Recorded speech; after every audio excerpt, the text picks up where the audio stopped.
తిరిగి BCN news కి స్వాగతం.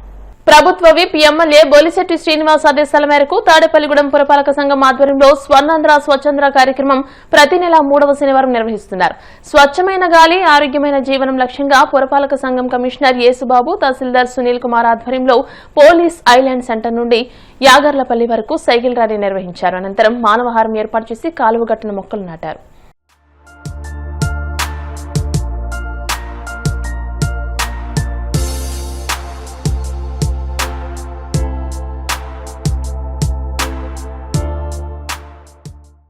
రాష్ట్ర ప్రభుత్వాల ఆదేశాల మేరకు ప్రతి నెల 3వ శనివారం స్వచ్ఛ భారత్, స్వచ్ఛాంధ్ర, స్వచ్ఛ తాడేపల్లిగూడెం అనే కార్యక్రమంలో భాగంగా ఈరోజు ఎయిర్ ఫ్రీ కార్యక్రమం. అంటే గాలిని ఫ్రీగా ఉంచాలి, అంటే మంచి వాతావరణంలో మనం జీవించాలి, మంచి గాలిని పీల్చుకోవాలి, అంటే కార్బన్ డైఆక్సైడ్ని వదిలేసి ఆక్సిజన్ పీల్చుకోవాలనే సంకల్పం ఇది. అంటే దానికి సంబంధించిన ప్రతి ఒక్కరు కూడా మొక్కలు నాటాలి, పర్యావరణాన్ని కాపాడాలి. అలా ప్రతి ఒక్కరి జీవితాన్ని కూడా, అంటే బహిరంగ ప్రదేశాల్లో ధూమపానం కూడా చేయకూడదు. ధూమపానం చేస్తే కూడా ఆరోగ్యానికి హానికరం.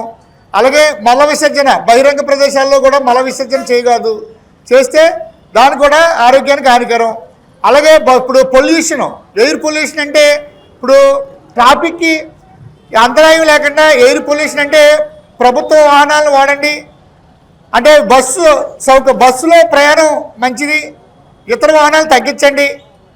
అంటే బస్సులో ప్రయాణం మంచిదంటే అందరూ కలిసి ఒకే చోట ఎక్కువ ప్రయాణం జరుగుతుంది కనుక వాహనాలను వినియోగించుకోవాలనేది ఉద్దేశం. అంటే గాలిని పొల్యూషన్ చేయకుండా మంచి గాలిని పీల్చుకున్నప్పుడు మనిషి ఆరోగ్యవంతమైన జీవితం జీవిస్తాడనే ఉద్దేశంతో ఈ కార్యక్రమం చేపట్టడం జరిగింది. ప్రభుత్వం ప్రతిష్టాత్మకంగా తలపెట్టిన స్వచ్ఛంద్ర కార్యక్రమంలో అందరూ భాగస్వాములు కావాలని భీమడోలు ఎంపీడీఓ పద్మావతిదేవి పిలుపునిచ్చారు. ఏలూరు జిల్లా భీమడోలు సచివాలయం 1 వద్ద స్వచ్ఛాంధ్ర స్వర్ణాంధ్ర కార్యక్రమం నిర్వహించారు. స్వచ్ఛాంధ్ర అవగాహన ర్యాలీని చేపట్టి మానవహారం ఏర్పాటు చేసి స్వచ్ఛాంధ్ర ప్రతిజ్ఞ చేశారు. సచివాలయం ఆవరణలో మొక్కలు నాటారు. ఈ సందర్భంగా ఎంపీడీఓ మాట్లాడుతూ శుభ్రతపై ప్రతి ఒక్కరిలోనూ మార్పు రావాలని అన్నారు. పారిశుద్ధ్యం, స్వచ్ఛత, ప్లాస్టిక్ నియంత్రణలో అధికారులు, ప్రజలు భాగస్వామ్యంగా ఉండాలని అన్నారు. శుభ్రత మీద ప్రతి ఒక్కరికి అవగాహన ఉండాలనేది స్వర్ణాంధ్ర స్వచ్ఛంద్ర ముఖ్య ఉద్దేశమని తెలియజేశారు. బాగా ఎక్కువైపోయింది కాలుష్యం. అది ఏంటంటే మనం వాడే వాహనాల వల్ల కానీ, లేదంటే బాగా ఎక్కువ సంవత్సరాలు అయిపోయిన వాహనాలు వాడటం వల్ల కానీ, వీళ్ళన్నిటి వల్ల కూడా మనకి వాతావరణ కాలుష్యం అయిపోవడానికి మంచి అవకాశం ఎక్కువగా ఉంటుంది. కాబట్టి ఎక్కువగా మనం ఆ వేటి మీద వెళ్ళే ప్రజా రవాణా, అంటే మనకి బస్సులు ఉన్నాయి, ట్రైన్స్ ఉన్నాయి, ఇలాగ రకరకాల ప్రజా రవాణాలు ఏవైతే ఉన్నాయో అలాంటివి వినియోగించినప్పుడు వాతావరణ కాలుష్యం తగ్గించడానికి చాలా మంచి అవకాశం ఉంటుంది. ఈ వాతావరణ కాలుష్యం నిర్మూలన చేసే విషయంలో కూడా మన వివిధ రకాలైనటువంటి ఔషధ మొక్కలు కానీ ఇలాంటివన్నీ కూడా మనం పాటిన రోజున వాతావరణంలో కూడా మనకి ఏంటంటే మంచి ఇది రావడానికి అవకాశం ఉంటుంది. కాబట్టి ప్రతి ఒక్కరు కూడా ఇంటి దగ్గర, అలాగే మన యొక్క రహదారి వెంబడి కూడా మంచి మంచి మొక్కలు నాటిన రోజున వాతావరణ కాలుష్యం నిర్మూలన చేసుకోవడానికి కూడా అవకాశం ఉంటుంది. కాబట్టి ఈ విషయంలో ప్రజలందరికీ చైతన్యం కల్పించడం కోసం మనం చేసే ఈ ప్రయత్నానికి అందరూ కూడా కడప నగరంలోని టీడీపీ మైనార్టీ కార్యాలయంలో ఏర్పాటు చేసిన మీడియా సమావేశంలో టీడీపీ అసంతృప్తి నేత మాముల్లా ఇతర అసంతృప్తి నేతలతో కలిసి మీడియా సమావేశాన్ని నిర్వహించారు. ఈ సందర్భంగా వారు మాట్లాడుతూ వైసీపీ నేతలు అంజద్ బాషా, రవీంద్రనాథ్ రెడ్డితో కలిసి ఉన్న ఫోటోను చూపించి సందర్భాన్ని తెలుసుకోకుండా మాట్లాడడం తగదని అన్నారు. తనను విమర్శించిన టీడీపీ నగర అధ్యక్షుడు మన్సూర్ అలీ ఖాన్ తో పాటు ఆయన తండ్రి కాసిం ఖాన్ రాజకీయ చరిత్ర అందరికీ తెలిసిందేనని తెలియజేశారు. వైసీపీ నుండి టీడీపీలోకి వచ్చిన కార్పొరేటర్లు తొలుత రాజీనామాలు చేసి మాట్లాడారని అన్నారు. వైసీపీ నేతలు టీడీపీని భ్రష్టు పట్టించేందుకు ఆయా నేతలను టీడీపీలోకి పంపినట్టు అనుమానాలు కలుగుతున్నాయని అన్నారు. ఒక ఫోటో చూపిస్తూ అమ్జద్ అన్నతో కలిసి ఉండేది కువైట్లో వ్యాపార పరంగా 2018 రంజాన్ నెలలో మన మాజీ ఎమ్మెల్యే రవీంద్రనాథ్ రెడ్డి గారు, మాజీ ఎమ్మెల్యే కమలాపురము, అంజద్ అన్న, సురేష్ అన్న వీళ్ళంతా కువైట్కి వచ్చినారు. మానవత్వంగా ఫ్రెండ్షిప్లో ఒకటి రంజాన్ నెలలో ఇఫ్తార్ విందు ఇచ్చాను వాళ్లకు. ఆ ఇఫ్తార్ విందుకు 30 మంది వచ్చినారంతా కలిసి నా ఫ్లాట్లో కువైట్లో. దానికి వాళ్ళు షరతు పెట్టినారు, మీరు అన్న తమ్ముళ్ళు ఇద్దరు కండవా కప్పుకుంటే మనం అన్నం తింటాం, లేకుంటే అన్నం తిన్నాము అని చెప్పి షరతు పెట్టింటే 1 గంట కోసం ఏమవుతుంది అని చెప్పేసి నేను మా తమ్ముడు కరీం ఖాన్ అనే ఇద్దరు కండవాలు వేసుకున్నాం. మా తమ్మునికి కండవా రవీంద్ర వేసినాడు, అంజద్ నాకు కండవా వేసినాడు. భోజనాలు అయిపోయినాయి. 1 గంట తర్వాత కండవా తీసేసి నేను మళ్ళీ తెలుగుదేశం కండవా కప్పుకొని వాళ్ళందరితో చేయగలిపాను. అన్న మీరు అన్నం తినాలని చెప్పేసి నేను కండవా వేసుకున్నాను మీకోసము. నా జీవితంలో తెలుగుదేశం పార్టీ మారే ప్రసక్తే ఉండదు, మీ పార్టీలోకి వచ్చేది ప్రసక్తే ఉండదు. ఫ్రెండ్షిప్ రాజకీయమే అని చెప్పేసి ఒకే ఒక గంట కోసం నేను కోయిట్లు వేస్తున్నాను కండవా. అంతా పోను మీరు చేసింది ఏంటి? ఈ ఫోటోలో మన్సూర్ అలీ ఖాను సద్దల రామకృష్ణారెడ్డితో అందరితో కలిసి ఎలక్షన్లు రాక 3 నెలల లోపల పార్టీలో చేరి తెలుగుదేశం పార్టీని చెడగొట్టడానికి మీరు పార్టీలోకి వచ్చారు. 1 సంవత్సరంలో 3 పార్టీలు మాట్లాడు, కాంగ్రెస్, వైసీపీ, మళ్ళీ ఇప్పుడు తెలుగుదేశం పార్టీని చెడగొట్టాలని చెప్పి మీరు తెలుగుదేశం పార్టీలోకి వచ్చింది. నాకైతే చాలా అనుమానం వస్తాయి 4-5 రోజుల నుంచి. తెలుగుదేశం పార్టీలోకి మన్సూర్ అలీ ఖాన్ వచ్చింది మన మాజీ ఎమ్మెల్యే కమలాపురం ఎమ్మెల్యే రవి అన్న, మన కడప మాజీ డిప్యూటీ సీఎం అమ్జద్ బాషా, మాజీ మేయర్ సురేష్ అన్న, వీళ్ళు ముగ్గురు కలిసి మీకు మా పార్టీలోకి తెప్పినారని నాకు అనుమానం వస్తుంది. నా ఫోటో ఆఫ్టర్ ఆల్ 1 గంట కోసం కండవ వేసుకుంటే కోవిడ్లో ఆ ఫోటోని నేను పెట్టి ప్రెస్ మీట్లో రాత్రి ఒక పార్టీ అంట, పగులు ఒక పార్టీ అంట. నేను నా గురించి చెప్తున్నారు. నా చరిత్ర తెలుసుకోండి. ముందు ఖలీల్ బాషా టైగర్ చేతిలో బతికినాను నేను. డాక్టర్ ఖలీల్ బాషా టైగర్ చేతిలో తెలుగుదేశం పార్టీ కండవ కప్పునింది నేను. దాని తర్వాత రాజశేఖర రెడ్డి సీఎం అయిన తర్వాత కాంగ్రెస్ పార్టీలో నేను ఉన్నాను 100%, నో డౌట్. దాంట్లో కాంగ్రెస్ పార్టీలో ఉన్నాను. ఆమోదుల్లా మినిస్టర్తో తిరిగినాను నేను. ఆమోదుల్లా మళ్ళా రాజశేఖర గారు చనిపోయిన తర్వాత జగన్ ఒక సైకో అని చెప్పేసి జగన్ పార్టీలో చేరకుండా తెలుగుదేశం పార్టీ కండవా కప్పుకున్నాను. ఆ రోజు నుంచి ఈ రోజు వరకు కూడా తెలుగుదేశం పార్టీ కండవా నా మెడలో ఉంటుంది జీవితాంతం. సచ్చినంత వరకు తెలుగుదేశం పార్టీలోనే ఉంటాం. చచ్చిపోయినా కూడా మనం తెలుగుదేశం పార్టీ కండవా పెట్టుకుని చస్తాం. నగర కమిటీ తెలుగుదేశం పార్టీ నగర కమిటీ కాదు, వైఎస్ఆర్ టీడీపీ నగర కమిటీ. ఇది వైఎస్ఆర్ పార్టీ నగర కమిటీ కాదు. మేము ఇది తెలుగుదేశం పార్టీ నగర కమిటీ అంటే మీరు ఎన్టీఆర్ విగ్రహం దగ్గరికి వచ్చి ప్రమాణం చేద్దాం రండి. మేము నిజాయితీగా తెలుగుదేశంలోనే ఉంటాం. తెలుగుదేశం ఉన్నంత వరకు మేము తెలుగుదేశంలో ఉంటాం. మేము ప్రాణాలతో బతికున్నంత వరకు కూడా మా కుటుంబం అంతా కూడా తెలుగుదేశం పార్టీకి సేవ చేస్తుంది.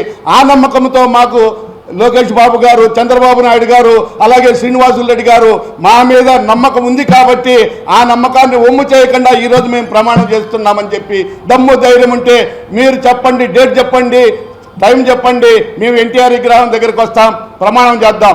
మేము మా ప్రాణాలు ఉన్నంత వరకు మేము తెలుగుదేశంలో ఉంటాం. సస్తే తెలుగుదేశం జెండా కప్పుకొని చేస్తామనేసి మేము ప్రమాణం చేస్తాం. మీకు దమ్ము ధైర్యం ఉంటే ఎన్టీఆర్ మీద ప్రమాణం చేసి మీరు రండి. మేము ఒకటే అడుగుతున్నాం, నువ్వు నమ్మకము మేము తెలుగుదేశం పార్టీలో మీరు ఎప్పుడున్నారో మాకు తెలియదు అంటున్నారు. మీకెట్ట తెలుస్తుంది? ఏ పార్టీలో ఎక్కడ అధికారంలో ఉంటే ఆ పార్టీలో ఉండేళ్ళకు, కాంగ్రెస్ వైఎస్ఆర్ కాంగ్రెస్ పార్టీ ఉండేళ్ళకు మేము తెలుగుదేశం పార్టీలో ఎప్పటి నుంచి ఉన్నాము ఏందనేది మీకు ఎలా తెలుస్తుంది? మీరు మా ఇంటి పక్కన ఉండేళ్ళంటే అయితే తెలుస్తుంది. మీరు ఎక్కడో కదిరో అక్కడో ఇక్కడో ఎక్కడో వ్యాపారాలు చేసుకుంటా ఈరోజు కడపలోకి వచ్చి మేము ఎన్టీఆర్ ఉన్నప్పటి నుంచి పార్టీ పెట్టినప్పటి నుంచి మేము మిమ్మల్ని చూడలేదంటే మీకు ఎలా కనపడతాం? పశ్చిమ గోదావరి జిల్లా పాలకొల్లు మండలం వెలివెల గ్రామానికి చెందిన దండిపోయిన వెంకట శిరీష అనే మైనర్ బాలికను చేబ్రోలు గ్రామానికి చెందిన కరుబోయిన మహేంద్ర మాయమాటలు చెప్పి నమ్మించి మోసం చేశాడని, ఆ బాలికకు న్యాయం చేయాలని దళిత ఐక్య వేదిక ఆధ్వర్యంలో భీమవరంలోని జిల్లా కలెక్టరేట్ వద్ద నిరసన తెలిపి డీఆర్సీసీ రాజుకు వినతిపత్రాన్ని అందజేశారు. ఈ సందర్భంగా దళిత ఐక్య వేదిక రాష్ట్ర అధ్యక్షుడు గంటా సుందర్ కుమార్ మాట్లాడుతూ అధికారులు వెంటనే స్పందించి మైనర్ బాలికకు న్యాయం చేయాలని విజ్ఞప్తి చేశారు. మైనర్ బాలికకు ఒక పాప కూడా పుట్టిందని, బాలికను వదిలేసి మానసికంగా వేధిస్తున్నారని, దీనిపై పాలకొల్లు పోలీస్ స్టేషన్లో ఫిర్యాదు చేసినా స్పందించడం లేదని అన్నారు. ఈ కార్యక్రమంలో మాగప్పు శ్రీనివాస్, పట్టెం సుభాకర్, అంబటి ఆనంద్ కుమార్ మహిళలు పాల్గొన్నారు. పశ్చిమ గోదావరి జిల్లా కలెక్టర్ గారి కార్యాలయంలో టీఆర్ఓ సీసీ గారు రాజు గారికి ఒక వినతి పత్రం ఇవ్వటం జరిగింది.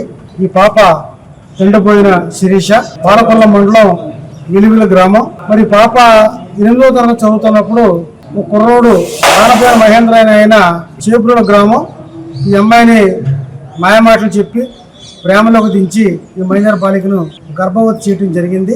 అసలు పెద్దలంతా కూడా చేబ్రోలు నుంచి వచ్చి, అమ్మ మీరు కేసుకి వెళ్తే ఆ కుర్రోడు జైలుకి వెళ్తాడు కాబట్టి ఆ అబ్బాయిని మేము కాపురం పంపుతామని అమ్మాయి తల్లిదండ్రులతో నచ్చ చెప్పి మాట్లాడుకుని చేబ్రోలు గ్రామం తీసుకెళ్లి ఆ అమ్మాయిని ఈ మైనర్ బాలికను ఆ అబ్బాయి చేత కాపురం చేయించారు ఆ గ్రామ పెద్ద. తర్వాత ఈ అమ్మాయికి ఈ మైనర్ బాలికకి శిరీషకి ఒక పాప పుట్టింది. ఇప్పుడు ప్రజెంట్ ఈ పాపని ఇద్దరు తల్లి కూతురు ఇద్దరు కూడా మరి ఈ భర్త వాళ్ళ బంధువులంతా కూడా బయటికి గెంటేయడం జరిగింది. ఈ పాపకు వెంటనే న్యాయం చేయాలని మరి ఈ రోజు మేము కలెక్టర్ కార్యాలయంలో డిఆర్ఓ గారు సీసీ గారికి వినతిపత్రం ఇవ్వడం జరిగింది. వెంటనే పోలీస్ అధికారులు, ఉన్నతాధికారులు ఈ విషయాన్ని మరి ఎంక్వైరీ చేసి ఈ పాపకి ఈ పాప బిడ్డకు తగు న్యాయం చేయవలసిందిగా మేము విజ్ఞప్తి చేస్తున్నాం.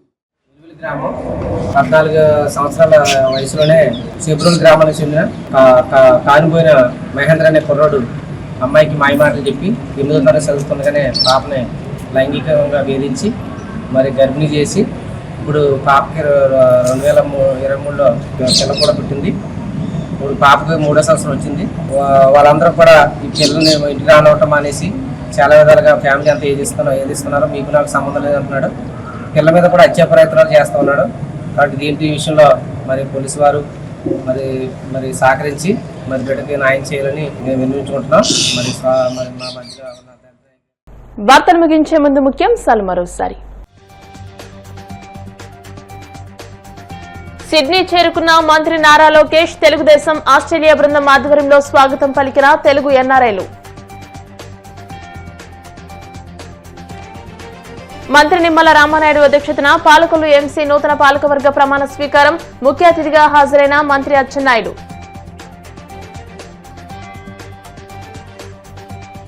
ప్రభుత్వ పెద్దల అండదండలతోనే రాష్ట్రంలో నకిలీ లిక్కర్ దందా యథేచ్ఛగా సాగుతోంది. తీవ్ర స్థాయిలో విమర్శలు గుప్పించిన మాజీ మంత్రి శైలజానాథ్.